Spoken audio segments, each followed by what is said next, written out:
Welcome back into Talking Fitchburg. Joining today from the Better Business Bureau here in Wisconsin is Lisa Schiller. She is back, and today we are talking about something that everybody's got to be familiar with. It's phishing scams.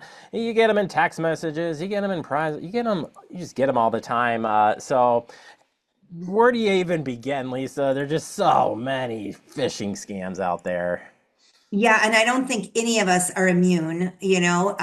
I will start by saying that phishing scams was the number two most reported scam to our BBB scam tracker by Wisconsinites for all of 2025. So we know that they're out there. They're everywhere, like you said, in text messages, in emails.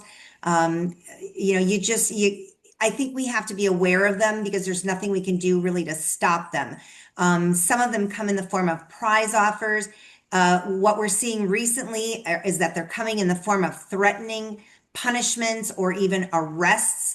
If you don't, call a phone number or click on a link or supply information. These phishing scams are really pretty heinous. They rely, on the victim's curiosity to click on that link or to download something that could very well be dangerous or just false. That's something that you could fall for.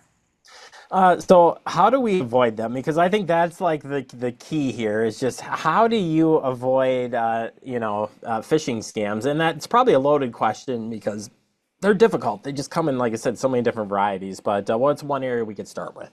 Yeah, one area to start with is if something sounds suspicious, you want to call the company directly or check the company's website directly. So again, I can't stress enough, don't click on any links in any unexpected or unsolicited email messages. You want to type the URL for the company into the browser or do a web search on your own to find the right website. Don't count on that email that you're getting because it could be a phishing email. And then, just in general, don't click download or open anything from any anonymous senders. These are likely attempts to gain access to your personal information or even install malware to your computer, which you definitely don't want to do. If you think you are a target of a phishing scam and you have done one of these things you said not to do, where does the first part that we start to kind of like, hey, we think we're in trouble here. We're not sure how deep we are in this, but we know we're in the bad place right now. Yeah. Well, you want to first of all start with, going to the proper company. If you realize that, you accidentally provided information to, a company that you thought you were dealing with but weren't, you might want to first of all contact that company and, get everything straightened out, because you thought you were contacting them to begin with. Second of all, you want to really pay attention to, your debit cards, your credit cards, all of your statements, go over them with a fine tooth comb, which we recommend doing in general anyway. But you want to really pay attention, look for any, amounts that don't look familiar to you, any companies that are listed, say in your credit card statement or your banking statements. Most people do online banking today, which is really helpful because we can monitor our online accounts all day long and even credit cards as well, of course. Constantly look for anything that you don't recognize. Remember that perpetrators love to start out with small amounts, hoping that you don't recognize them, or you go, oh, it's a $2 charge. It's got to be nothing. It's not enough to raise a red flag. Not true. A lot of scammers will start out with small amounts of money charged to your charge cards or through your debit or credit of your bank. And then once that goes through and they were successful, they'll turn around and hit you for a larger amount. So question absolutely everything. Don't click on any unsuspected links.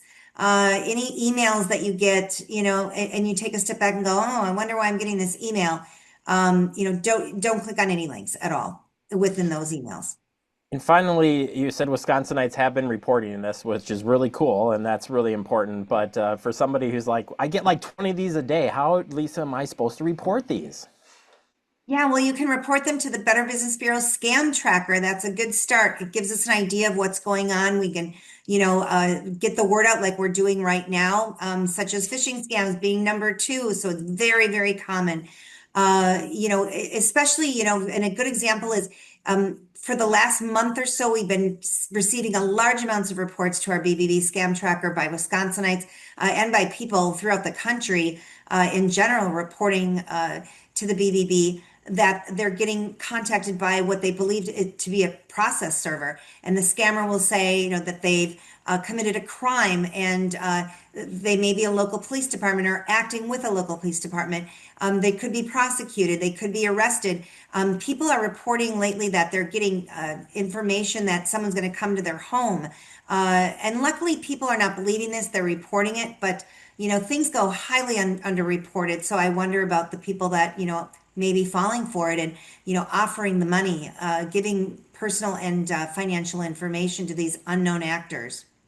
Yeah, no, that's the other side of it too, is there might be some people who are afraid to report it to or embarrassed or whatever, but don't be. You want to report it, so we can report it here and share that information out. Lisa, one more time, if folks want to report or stay up on the latest scams, how can they find you? BBB.org. All right, Lisa, thank you so much. Great information again. Appreciate your time. Thank you.